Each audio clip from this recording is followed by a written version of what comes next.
This is going to be orthographic conversion number 2. We are going to convert an orthographic projection to a 3D model. On the screen you'll see an image of the handout that I've given you. You also have an electronic copy of this in your Gmail that I've sent you as well. On number 2, let's take a moment to look at the 3 views that we have. From the front view, we can see that it's going to be 4 blocks long. From the side view, we can see that it's going to be 2 blocks wide. And from the top view, we see that there's going to be 7 items that we are going to have to extrude out to complete the object. So I'm going to go to Inventor. I'm going to go New, Standard IPT, and I'm going to start with the back row of blocks. So while that's loading up, let me go back to the image here. If we look at this item here, these 7 pieces, looking at the front view, these 3 front ones here appear to be 2 triangles and a half cylinder. Looking at the front view, this 4th item here appears to be a cylinder. And looking at the top and the side view, these 3 items back here appear to be just 3 cubes butted up against each other. So let's start with the 3 cubes. I'm going to go to Inventor. I'm going to click on the pencil. Click on the front view. We'll make these 1-inch cubes. So we'll make our first cube. We'll click one corner with the rectangle. We'll go 1, tab 1. Hit Enter. Click on the front plane. Finish sketch.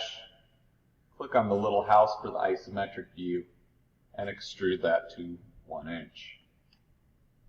Center up your isometric view by clicking little house. Alright, so there's our first cube. Let's make that the one in the middle. So to keep this formal, we'll have 1 cube coming out the right side, 1 cube coming out the left side. So we'll click on right. We'll click on pencil. We'll click where we're going to draw that cube. Select rectangle. And we can go corner to corner. It highlights so we can finish sketch. Let's hit little house for the isometric view again and extrude that out to 1 inch. Back to little house to center that. So it is now 2 cubes wide. It looks like it's just one object, but we've drawn that as 2 extrusions. You can see that over here on the left side if I highlight it. Hover over it, the top extrusion, hover over the bottom one. You can see how I pulled that out. Alright, we're going to go over to the left plane. Click on the pencil. Click on the view. Go to rectangle.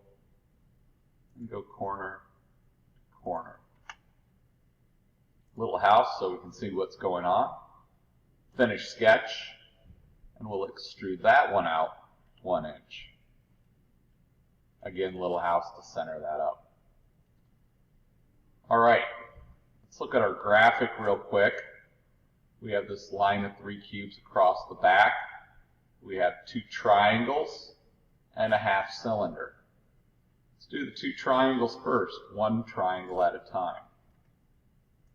Click on the pencil. We're going to click on the front. You'll see it says front up here on the cube. I'm going to start with a horizontal line so that I can constrain a dimension or constrain a line as I'm creating it. I'm going to come off horizontally. I want it to be 1 inch long. So I type in 1, hit enter. See how that highlights? Now I can go up here to the top edge. See how it's highlighted 1? I know that's the right length. And then I'm going to connect those 2 endpoints with a diagonal line. Finish sketch. And we'll extrude that triangle out. 1 inch. Looks good. Let's do the next triangle. Click on the pencil. Click on the front plane. We're going to go to line again. Let's do the same process. A horizontal line going to the right, 1 inch. You can bring it right up to this point right here and connect the 2 endpoints. There's our next triangle. Hit the little house so you can see that better. We're going to extrude that out 1 inch. There's our 2 triangles. Check that. Okay, the half cylinder, that could be a little tricky. We're going to use a new tool. It's going to be the arc tool. Hopefully it extrudes the half cylinder and not the cube above it. Sometimes you might have to back up in a sketch if it's extruding the wrong feature. We'll see how it goes. So we'll try this half cylinder. Just like we did the triangles, we're going to click on that front view. Remember it says front up there. We're going to make the baseline for that half cylinder. We're going to go to arc. The little arrow by arc, click on that. It should default to a 3-point arc, but if it's either on tangent or center, make sure you select 3-point arc. When you have a 3-point arc, you click the 2 endpoints of the arc, and then you drag up and input the radius. The radius in this instance will be 0.5 or 1/2, because it'll be half the size of the cube. And we'll hit enter. There's our arc. Keep your fingers crossed. Let's see if this extrudes the way it should. I'm going to go to extrude. We're going to click on our half cylinder. Excellent. 1 inch. And enter. Okay, so we look at our graphic again. What we have left is that back cylinder. So back to Inventor. We're going to draw that cylinder from the top. So we'll click on that just to have it aligned. Pencil. Click on the top view closest to where the cylinder is going to be. Select circle. Now, we can't get a true center where we need to be, but we can get this horizontal center right here.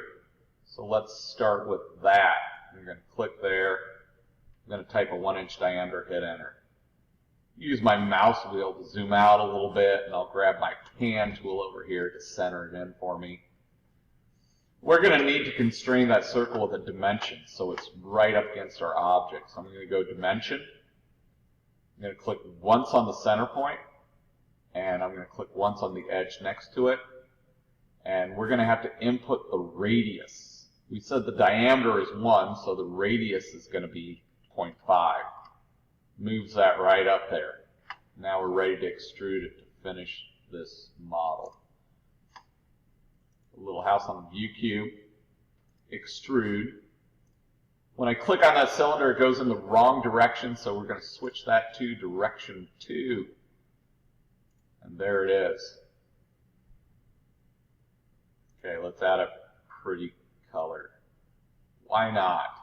We'll go up here to generic, and let's do oak. Alright, we can see that a lot better. We'll go to, remember, you're going to copy this into slides. So you're either going to use Google Slides or PowerPoint. This would be the second slide of your objects in your presentation. There's 5 objects total, so you have 5 slides. But remember, when you copy these, it's with the snipping tool, and you drag a box around it. I'm not going to go to the trouble to open up PowerPoint right now or Google Slides.